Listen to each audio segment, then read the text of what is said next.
سلامونه ګرانو ملګرو. دا لنډ غوندې بازار چې دی دا لنډمهاله غوندې بازار دا د کرسمس لپاره جوړ شوی دی. دا غرفې دلته مخکې نه وي، اوس چې دی دا غرفې لګول شوي دي.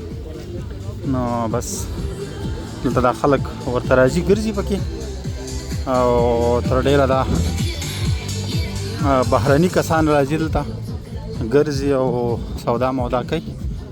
نو ځینې شیان داسې چې ګوره سیار رستورانټ دی، موټر دی بس لګېدلی دی. نو تاسې دا دغه ګورئ او وایي څه عجیبه سر تک سپین سر یو. هغه شیشګۍ وګورئ، دا بله زړه وګوره. په دغه حل دی نو سړی به څه ووایي؟ نو دا څه وایي؟ نو تھینک یو. دا څه وایي؟ څه خبرې؟ صحیح ویل چې صحیح غوښتل کلندر ملندر یې ویلو، زه پوه نه شوم. یوازې زه نه، تاسې به هم نه پوه شوي یاستئ چې دا څه شی ویلو. خو بس دغه حل دی نو مخامخ ګوره دا ده ما اسکندر بیگ دغه دی، دا اسکندر بیگ سکویر دی. دا د دې ځای نه خو ما مخکې ویډیو کړې ده، هغه ویډیو تاسې کتلې خامخا. نو دلته تاسې ګورئ دا د کرسمس دپاره چې دا ځایونه جوړ شوي دي. تېره شپه دلته یو ډېر لوی کنسرت و، غوبل و بدحل. دا ویډیو تاسې ګورئ د دې کنسرت په دې بغل کې.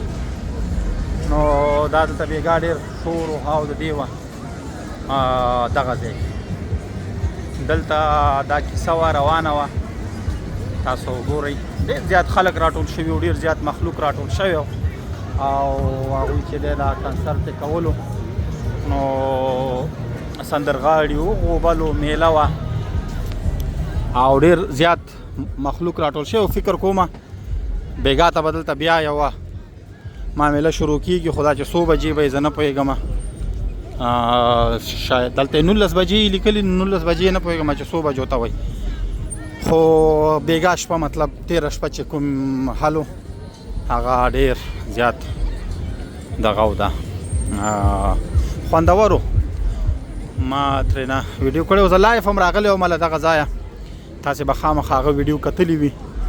زه نه پوهېږم چې خوندوره وه که نه، خو مطلب یو شی خو. نو دا خلک چې دی بس دا راوځي یخنۍ او ګرمۍ باندې نه دي، او خپلې میلې کوي، خپل دغه کوي. هغه زمونږ ځینو ملګرو به ویل وایي چې ژوند خو دې خلکو وکړو، موږ هسې خوشې په دوسۍ باندې وخت تېر کړو. نو رښتیا هم د دې خلکو ژوند وکړو، والا دې خلکو چې دی دې خلکو له ژوند نه خوند واخیستو، او موږ چې دی موږ نه خپله ژوند وکړو، نه مو نور خلک ژوند ته پرېښودل، او بس هسې یوه کیسه م روانه کړې وه.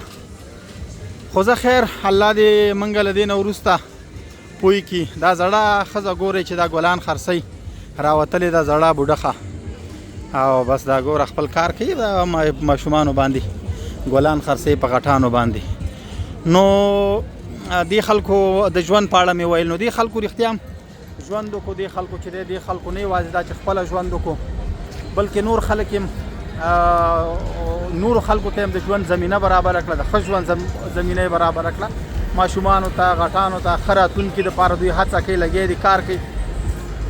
او موږ چې دی بس موږ جنګونه کوو، موږ چې دی موږ ایله د یو بل خپې وهو، او موږ لګیا یو. بس کوشش مو روان کړی دی چې هغه ګل اغا شیرزي به یوه کیسه کوله، وایي چې دا دغه چې و د کوم پیغمبر نوم یې اخیسته، وایي چې هغه اسمانونو ته ختلی او نو هلته وایي په دې جنتونو او دوزخونو باندې وایي بیا ګرځېدو. بیا به یې پکې ویل چې دا کیسه دروغ هم ده، خو یو روایت غوندې یې کولو. وایي چې په جنتونو او دوزخونو باندې ګرځېدو، نو یو دوزخ دغه دوزخونو ته چې ولاړو، دلته یې وایي وکتل چې دا ملایکې چې دي دا د دوزخونو خواته یوه ملایکه موظفه ده دې دپاره چې دغه دوزخیان چې د دوزخ نه وځي دوی وروغورځوي بېرته. خو یو دوزخ وایي داسې و چې د هغې دا ملایکه چې وه ډېره ارامه ناسته وه، هېڅ خبره نه وه. وایي پوښتنه یې کړې وه چې دغه ولې کرارې ناسته ده. وایي ورته یې بیا ویلي چې دا د پښتنو دوزخ دی، دلته چې یو کس کوشش کوي چې د دې دوزخ نه ووځي نو هغه بل لاندینی کس خپله د خپو نه کش کوي نو دې ملایکې ته دا ضرورت نه پیدا کېږي چې دا کس چې دی بیرته ور وغورځوي خپلو کې هغوی لګیا دي نو موږ پښتانه چې یو موږ دغسې یو د یو بل خپې ووهو یو بل چې دی په خپلو خپلوانو په خپلو دوستانو باندې هم ښه نه لورېږي کوشش کوو چې څومره هم د خلکو خپې والی شو هغومره یې ووهو خو دا خلک چې دي دا خلک ژوند کوي دې خلکو چې دی د ژوند نه خوند واغوستو دوی چې دی زندګي وکړه دوی کرارې په سوله او ارامۍ کې لګیا دي کلارې خپلې میلې کوي خپلې چرچې کوي خپل ژوند کوي خپله زندګي کوي نو الله دې داسې ورځ راولي چې موږ هم لږ تر لږه دغسې ژوند وکړو دغسې خلک هم ژوند ته پرېږدي د خپلې خوښې ژوند وکړو او لږ تر لږه دا